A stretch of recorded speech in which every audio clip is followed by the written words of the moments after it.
моя игра, она мне принадлежит, ты таким же, как и я. Моя игра, здесь правила одни и цель одна. Здравствуйте! В эфире передача «Мой спорт». Сегодня мы вам покажем зимний автопробег. Пункт назначения вы увидите сами. Как-то в пятницу утром раздался звонок по телефону. Мне позвонил Дмитрий Хватов и предложил съездить с экспедицией в сторону Горного Улуса. Сегодня у нас 16 ноября, время без 5-10. На Вилюйский мы едем в машине, где будет точка сбора 4 машин, оттуда уже мы поедем кое-куда.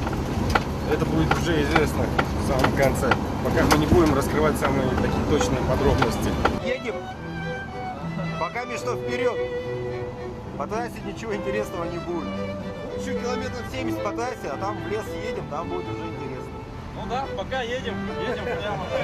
По трассе ничего не прямо.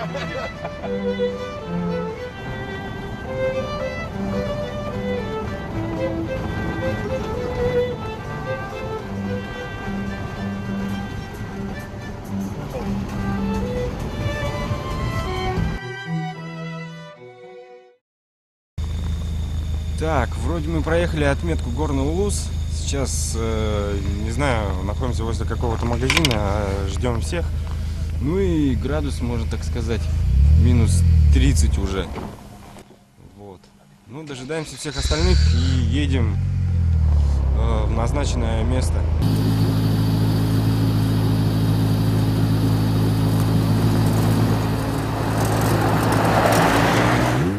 Итак, собралось 3 машины. Suzuki Skoda, Suzuki Grand Vitara и УАЗ Санитарка, в котором ехали мы. В каждой машине было около 3-4 человек. Дорога в основном проходила по лесу. И, конечно же, была почти не обкатана. Во время поездки водители постоянно держали связь по рации.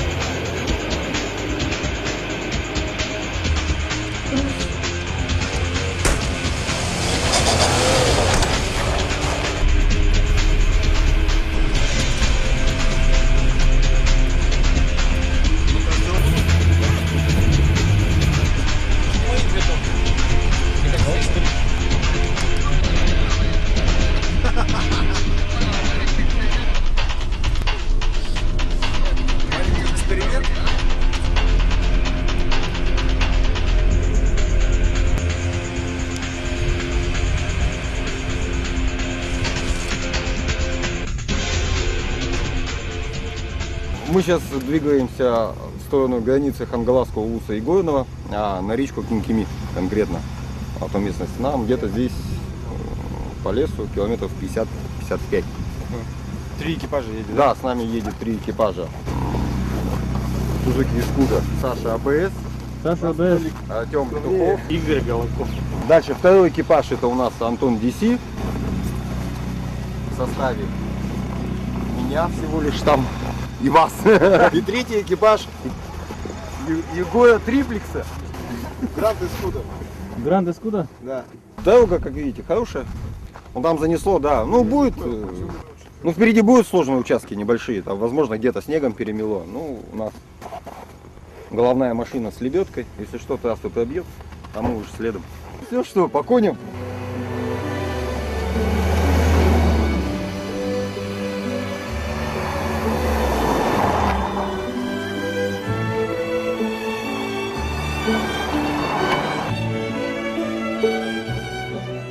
Когда едешь в машине и через окно видишь зимний лес, ощущаешь внутреннее спокойствие.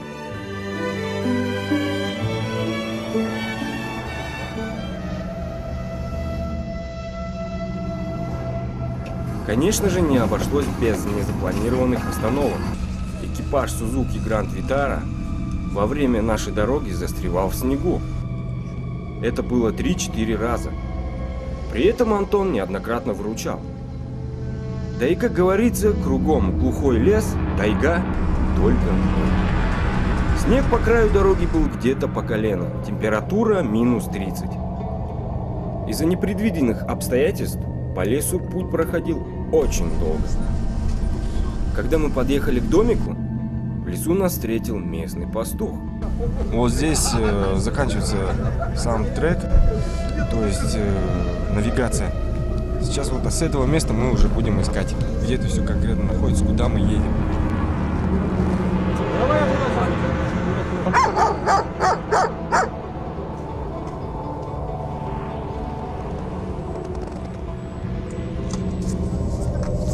Пастух показал нам примерное место крушения американского военного самолета.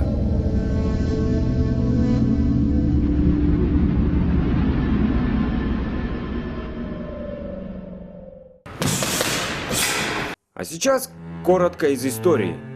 24 июня 1941 года президент США Рузвельт заявил о поддержке СССР в войне с Германией. 11 июня было подписано соглашение о поставках в СССР американской военной техники, в том числе самолетов, боеприпасов, продовольствия.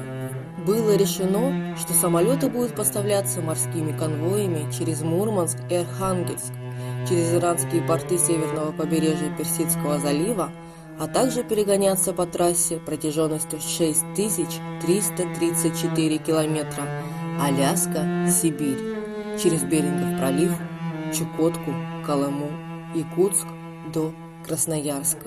Перелет истребителей вели группами, клином, вел их лидер-бомбардировщик. А основная часть бомбардировщиков Б-25 Митчелл и А-20 Бостон и транспортных самолетов Си-47 Дуглас перегонялись обычно одиночно. Первопроходцам пришлось нелегко. Почти на всех истребителях не было отопления, поэтому 4-5-часовой полет с обмерзшими стеклами кабины и без автопилота становился для летчиков серьезным испытанием. Американские самолеты в сильные холода мерзли. Мороз превращал масло в камень, лопались резина и шлаги, выходила из строя гидравлика. Подвесные баки, без которых не дотянуть до ближайшего аэродрома, нарушали аэродинамику и усложняли пилотирование истребителей. Неудивительно, что на первый год перегонки пришлось наибольшее количество летных происшествий, катастроф и потерь. 58 из 81 самолета потеряны за 3 года действий. После продолжительных долгих зигзагов по лесу мы наконец нашли место крушения.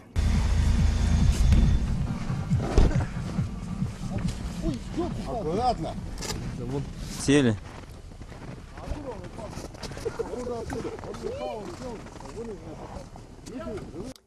Если честно, я ожидал большего.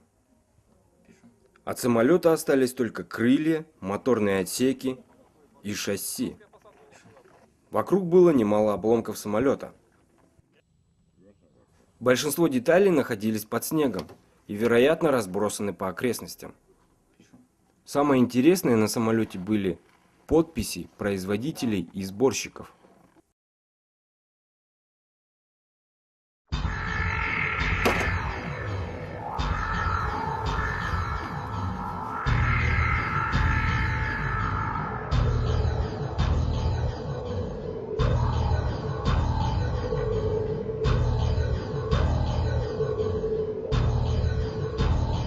Не знаю, это старики рассказывали, что здесь в 43-м году один старик жил здесь.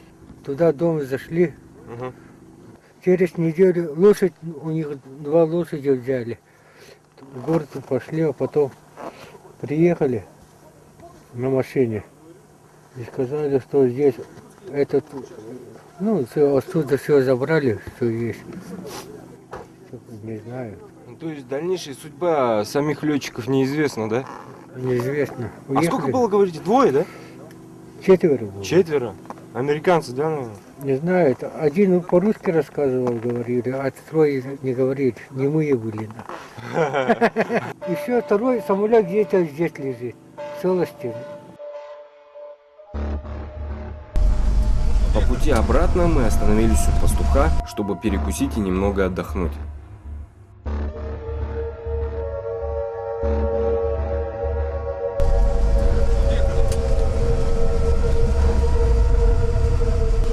вытаскивать, да, будем?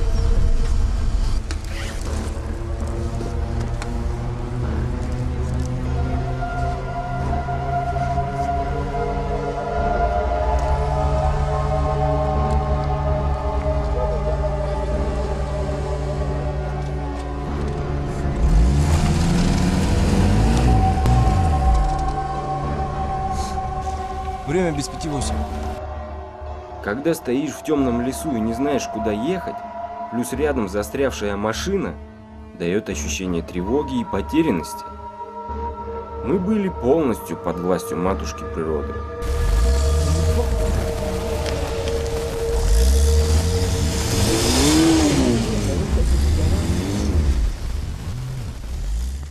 Ну, как вы видите, мы живы и здоровы. Домой мы попали где-то в 12 ночи. Мне лично очень понравилось. Было здорово, экстремально.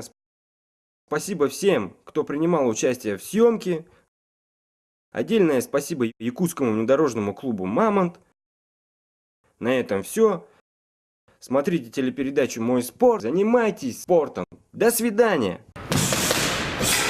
С 1 по 4 декабря в спорткомплексе «Мадун» пройдут соревнования по волейболу на Кубок Министерства по молодежной политике и спорту Республики Саха-Якутия среди мужских и женских команд. Справки по телефону 34 17 08. Министерство по молодежной политике и спорту Республики Саха-Якутия, Футбольный союз Республики Саха-Якутия представляют чемпионат Республики Саха-Якутия по мини-футболу. Зачет комплексной спартакиады Республики Саха-Якутия 2011 года. Соревнования проводятся с 23 по 28 ноября во Дворце спорта 50 лет Победы. Справки по телефону 34 17 08.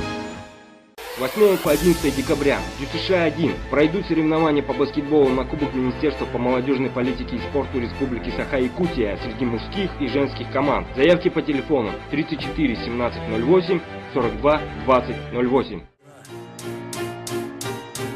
Она мне принадлежит и таким же, как и я. Моя игра, моя игра. Она мне принадлежит и таким же, как и я. Моя игра, моя игра. Здесь правила одни и цель одна. Если хочешь играть, играй. Если хочешь летать, лети. Жизнь — это тоже игра. Если ты упал, встань и иди. Моя игра, она мне принадлежит и таким же, как и я.